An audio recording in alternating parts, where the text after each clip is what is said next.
Praise lord. Good morning. అందరూ బాగున్నారు కదా? మీ అందరూ బాగుండాలని మీ అందరి కొరకు అనే దినము ప్రార్థిస్తూ ఉన్నాం ప్రియులారా. ఈరోజు వాగ్దానంగా పరిశుద్ధ గ్రంథాలు తెరిచి కీర్తనలు 3:6 చరణాన్ని మనం చూస్తే, 10,000 మంది నా మీదికి దండెత్తి వచ్చి మోహరించినను నేను భయపడను. ఇక్కడ మనందరం కూడా ఒక మాట చెప్పాలి, నేను భయపడను. అందరూ చెప్పండి ఒకసారి, నేను భయపడను. ప్రతిరోజు కూడా ఉదయాన్నే లేచిన తర్వాత ఈ మాట మనం చెప్పాలి, నేను భయపడను. ఎందుకంటే నాతో నా ప్రభు ఉన్నాడు, నన్ను నడిపించేటువంటి నా దేవుడు నాకు తోడుగా ఉన్నాడు కనుక నేను భయపడను. దేని గురించి భయపడతా ఉన్నాం? ప్రతిరోజు అపవాది నేను భయపెట్టాలని, వాడు ఏదో రకంగా నాకు ఉద్యోగం రాదేమో, నా జీవితం ఏమైపోతుందో, నేను ఓటం పాలైపోతానేమో అనేటువంటి భయము ఆందోళనలకు అపవాది మనల్ని గురి చేస్తుంటాడు. అందుకనే దేవుడు ప్రతిరోజు కూడా మనకు తెలియచేస్తుంటున్నాడు, భయపడకము అనేటువంటి మాట 365 సార్లు పరిశుద్ధ గ్రంథంలో వ్రాయబడింది. కనుక ప్రతిరోజు దేవుడు నీకు ఉదయాన్నే లేవగానే ఆయన చెప్తున్నటువంటి మాట ఏంటంటే, భయపడకము అని చెప్తున్నాడు. ఏ విషయంలో భయపడుతున్నావు? నీ బిడ్డల భవిష్యత్తు గురించి భయపడుతున్నావా? వారికి వివాహాలు కాలేదని భయపడుతున్నావా? లేక నాకు సంతానం లేదని భయపడుతున్నావా?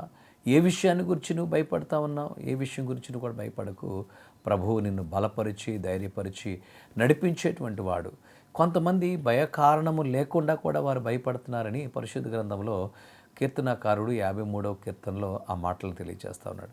భయ కారణం లేకుండానే వారు భయపడతా ఉన్నారు. అపవాది ఎంతగా మానవుని కృంగదీస్తూ ఉన్నాడు.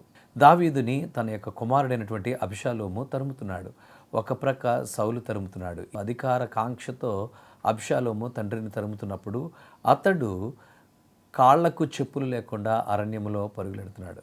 తన దగ్గర ఉన్నటువంటి సైన్యంతో చెప్తే వెంటనే అతన్ని హతం చేస్తారు. తన కుమారుడు చనిపోవటం ఇష్టం లేక, అక్కడ రక్తపాతం జరగడం ఇష్టం లేక ఆయన ఏం చేశాడంటే పారిపోతూ ఉన్నాడు. పారిపోతున్నప్పుడు ఈ కీర్తన రాస్తూ ఉన్నాడు, ప్రభువా 10,000 మంది నన్ను చుట్టుముట్టినప్పటికీ నేను భయపడను. ఎందుకనంటే నీవు నాతో ఉన్నావు, నీవు నన్ను నడిపించేవాడివి, నీవు నన్ను విడిపించేవాడివి, నా శత్రువుల చేతి నుంచి నన్ను తప్పించేటువంటి గొప్ప దేవుడుగా నీవు ఉన్నావు గనుక నేను భయపడను. నేను నీ మీద ఆశ పెట్టుకున్నాను. నేను బంధువుల మీదో నా యొక్క బలము చేతో నేను దేని మీద కూడా ఆశపడలేదు, కానీ నీ మీదే నా ఆశను నిలుపుకున్నాను గనుక నీవు నన్ను విడిపించే దేవుడు గనుక నేను భయపడను అని భక్తుడు చెప్తున్నాడు. ప్రియ సహోదరి, నువ్వు పనిచేస్తున్నటువంటి స్థలంలో కానివ్వండి, నువ్వు పనిచేస్తున్నటువంటి ఉద్యోగంలో కానివ్వండి, భయాందోళనకు గురవుతున్నావా? అందరూ నిన్ను ఏదో రకంగా ఆ స్థానం నుంచి తప్పించి నిన్ను తగ్గించాలి, నిన్ను ఉన్నతమైన స్థానానికి వెళుతున్నప్పుడు వారవలేనటువంటి వారే నీ మీద కుట్రలు పన్నుతున్నారా? భయపడకే విషయంలో ప్రభు నీతో ఉన్నాడు. ప్రభు నీకు సమీపంగా ఉన్నాడు. ఆయనకు మొరపెట్టు. నేను భయపడను అని దావీదు చెప్పినట్లుగా నీవు కూడా భయపడకు. ప్రభు వైపు చూడు. తప్పకుండా దేవుడి నీ జీవితంలో గొప్ప కార్యాలు చేసి నీ జీవితాన్ని స్థిరపరిచి నడిపిస్తాడు. తల వంచి ప్రార్థన చేద్దాం.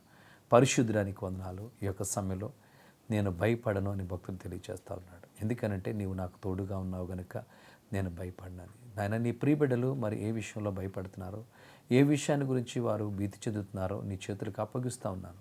నీ గాయపడిన హస్తపునడి దగ్గరకు వారిని తీసుకొస్తున్నాను.